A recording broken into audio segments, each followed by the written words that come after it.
Hey, everybody. Welcome to the Career Invincibility Show. I'm Christine Parakis, your host, and I am so excited about our guest today. He is the president and CEO of S2 Tech.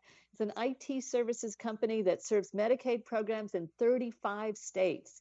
He's been in business since 1997 and has its global headquarters in Chesterfield, Missouri, and throughout Missouri and India. Um, Day has encountered the typical and difficult business challenges throughout his career, and most recently, one that he's going to share with us. He's got a diversified clientele of growing profits, and employee morale is very important to him. And he's using his powers for good to create the nonprofit Fortune Fund that helps 100 so far and counting poor children in India earn college degrees and become software engineers, nurses, pharmacists, and accountants. The fund is expanding to rural Missouri this year in 2021. And Day earned his master's degree in industrial engineering and operations research from the Indian Institute of Technology and in information management from Washington University in St. Louis. So Day Veerlapati, thank you so much for being here today. Welcome. Thank you, Christine. Thanks for having me. So we love to, you had a most recent challenge that I'd love to hear about, but everybody comes on, lots of people with your level of success rarely wake up one day and say, I have an idea, it was successful, the end, right? So tell us a bit about your journey to becoming the successful business person that you are today. So I'm actually an immigrant. So I came to this country with my wife and two daughters and $500 in my pocket. So I came to work for as a consultant at McDonnell Douglas in St. Louis. So that's where I came in 1987. And then I worked for McDonnell Douglas for 1 year as a consultant, and then worked for Union Pacific Technologies, first as a consultant and then as an employee. So while I was at Union Pacific, one thing I noticed was wherever I go, whoever I met, they said, when I said I'm working for Union Pacific, oh, by the by, my uncle or my grandfather or some relative also used to work for Union Pacific. Then it kind of intrigued me that railroads touched so many people. And then I started knowing a little bit more about Abraham Lincoln's project, where he got the East and West, all come together, and we have a transcontinental railroad. And after that, the economy of United States boomed, and we had resources in the West, and the people are in the East. So you meet, the both resources and the people, and it's a huge economic boom. So many people were employed. So that kind of fascinated me. So it was in my back of my mind. And then Y2K came. So Y2K was a big challenge in 1997. And so computers need to be fixed. And then the Global Crossing is a company that was weaving together laying this fiber optic cable and connecting the world through the fiber optic cables. So I kind of saw parallel to what the railroads did to United States. These fiber optic cables would do to the entire world. So we have China and India and, that Asia, you have more people there. And then you have businesses in the West, resources in the U.S. Type of comparison. So you have in the West resources or the businesses, in the East people, and these fiber optics were connecting. And I said, wow, this is going to make a huge impact on the economies of the entire world. And so there was a problem, a challenge that was happening with the Y2K. Why not I go out and start my own business? And so that's where I started the business. But before that, I actually did my master's in Washington University, and I did take an entrepreneurship class. So I kind of prepared for starting a business with that class and the training and the coaching and all that. And one of my classmates who came a little bit earlier than me, and he started a business.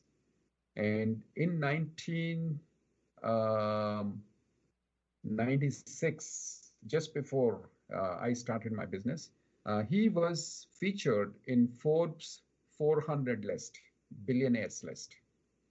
Forbes 400 billionaires list. I mean, he was my classmate, and I used to take my notes. And just before the exam, and he passed the exam, I said, if somebody who's taken my notes and passed out uh, became a billionaire, I mean, why not I start my own business? So, I mean, that's the thing that happened is inspiration, or what railroads have done to the United States is going to happen with the fiber optics. And also my own classmate kind of became an inspiration for me. And I said, okay, let me start my own business. And that's where initially I named my company as Seven Seas Technologies. So it's like across the ocean, you bring the I people and love then, it. yeah, people together. So that's where I ended up in starting the business, Christine. So, what you were, I think the lesson for us who are listening and who want to be entrepreneurs or feel that entrepreneurial drive is to pay attention to what's out there. And you're actually seeing opportunities by being informed of the past, and something that innovated and literally changed lives. The railroad really built this country, right? Yep. And to be able to take that historical experience that we had in this country to an opportunity that was just at a nascent stage. So I would guess the lesson is, would you say, to keep your eye out, look for opportunity, and let the past inform you? Oh, absolutely. Absolutely. The more we are observant and the more we watch and listen, the better we become in anything. So it's same thing here in entrepreneurship. So you see, you watch, and you read, and if you see a challenge, it's a great opportunity. I mean, everybody was worried about, Y2K, computers are going to break, and our lives is going to become miserable and all that. So whether you want to be on the paranoia side or you want to be on the solution side, and I said, I'd like to solve this problem. And also, while solving the problem, I'll make some money out of it. That's what I've seen entrepreneurs look at it. They observe the trends, they look at the uh, uh, problems or challenges as an opportunity to make better life better, and and things better. So that's what I've seen, and I was prepared with my entrepreneurship class at Washington University, and it all helped me, start the company. And you get lots of issues. I mean, it's not easy starting a company and growing it. You are an entrepreneur. You know how much is difficult and what kind of category 5 storms you get. It's unbelievable. But Yeah, absolutely. Well, and I would say that even without your entrepreneurial class, to, pack up a suitcase and drag your family, from the Southern Hemisphere to the US with $500 is a brave, courage that is the kind of fortitude that will allow you to be a successful entrepreneur, believing in yourself, and you're making this choice and having family who depend on you all at the same time. That speaks volumes about your character. yeah, thank you.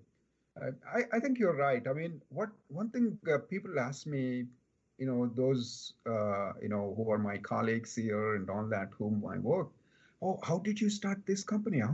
I mean, I was just like a colleague working there. I worked here at 10 years, And so they said they were wondering, oh, I mean, how did you start? How did you get this courage to start this company? I said, look, I left everything.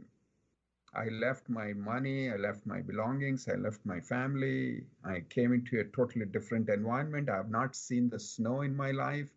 The first snowfall was so wonderful experience. I can still remember that experience, you know. So it's all different. And then, I was prepared to lose everything to come to this country. Then I said, yeah, I'll probably lose my money, my home, my belongings, my cars. That's okay.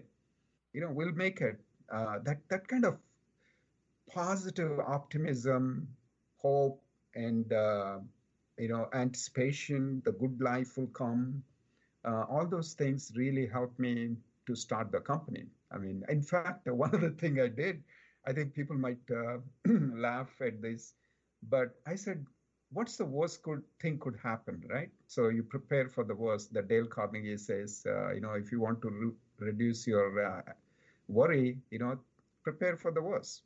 I said, okay, what's the worst could happen? I mean, I might go mad with all these issues and all that, or I might die. So what would happen to my family? Then I looked at the Social Security statement, believe it or not. I said, okay, if I die today, so my wife gets this much of Social Security. So if she goes to India, it kind of has a multiplication factor, and then my family or her family would take care of her. So I'm okay. Why to worry about it? Oh, just don't worry about that. That's it. Those kind of Wow. things helped me. So I was prepared for the worst. I said, okay, let it happen. And so it's no longer any more worry that, okay, what's going to happen to my family, or all that stuff is gone. Just focus on, the business and the challenges and, employees and the critical ingredients that needed to be focused and grow the company. So that's what I did. That is incredible. And it's such a great story and so inspiring. Fast forwarding a bit, you've had some success, a great deal of success. But as we talk about here, the category 5 storms, if you mentioned it, what was your biggest challenge while you were already underway in business after you had your successful business going? That's I'm glad you asked that. So we had largest client that I really nurtured. When even the client was smaller, they became big and large, Fortune 500 company and all that. Um, and the relationship was 19 years. We had done business together, and they accounted for more than 70% of my business. And one fine day they came and we are switching the vendors, and so your contract is canceled and you're done. And Wow. it was devastating. I mean, it was like, losing. It was this client was so good for us, and it's for both of us. And they didn't change me because of my performance or pricing. In fact, we were giving more than what they used to pay. I used to have free resources I have given. In sometimes we used to support this client through offshore also. So sometimes I had 75% of free resources, 25% billing. So even then we said, things get better for the client. We'll get these resources into billable or productive paying uh, employees. So we did all that.